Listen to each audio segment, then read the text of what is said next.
Long ago, on a quiet farm nestled beside a shining pond, the summer sun warmed the fields and flowers. In a nest of soft straw, a mother duck waited patiently for her eggs to hatch.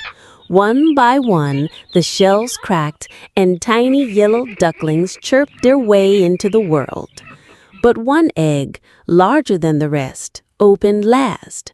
From it emerged a duckling, fluffier, bigger, and not golden like his brothers and sisters, but covered in soft gray feathers.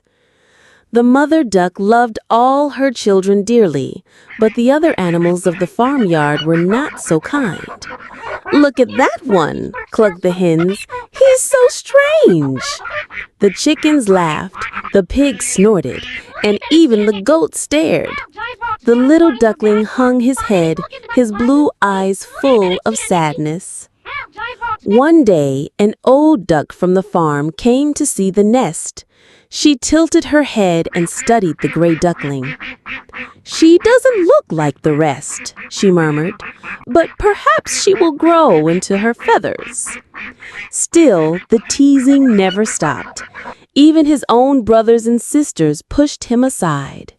Hurt and lonely, the gray duckling ran away. Through tall fields of grass, he wandered far from the farm, searching for kindness. Along his journey, he met other animals, a proud hen who clucked that he was useless, a cat who wanted nothing to do with him, and a barking dog who only chased him away. Everywhere he turned, the little duckling found no home, no friends. Then came winter. Snow fell thick across the land. The gray duckling shivered by a frozen pond, his feathers dusted with frost.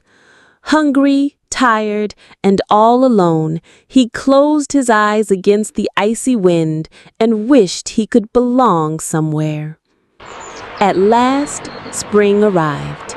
The sun returned, the flowers bloomed, and the air grew warm again. Weary but hopeful, the gray duckling wandered to a pond where graceful white swans glided across the sparkling water. "Oh, I wish I could be beautiful like them," he whispered. He bent his head toward the water and gasped. The reflection in the pond was no longer a gray duckling, but a shining swan with white feathers that gleamed in the sunlight. His big blue eyes were still his own, but now they sparkled with joy. The swans welcomed him, circling close with gentle wings. The other animals who once mocked him could only watch in awe as he soared above the pond, his wings strong and graceful. At last, the ugly duckling was ugly no more. He had always been a swan. He just needed time to grow into his beauty. And so the swan lived happily among his kind, gliding over the waters, no longer alone. And so the little gray duckling grew into a magnificent swan, proving that patience, courage, and believing in yourself can turn even the loneliest days into a story of wonder. Remember, no matter how different you feel, your true beauty will shine in its own time. If you enjoyed this magical journey, don't forget to hit that subscribe button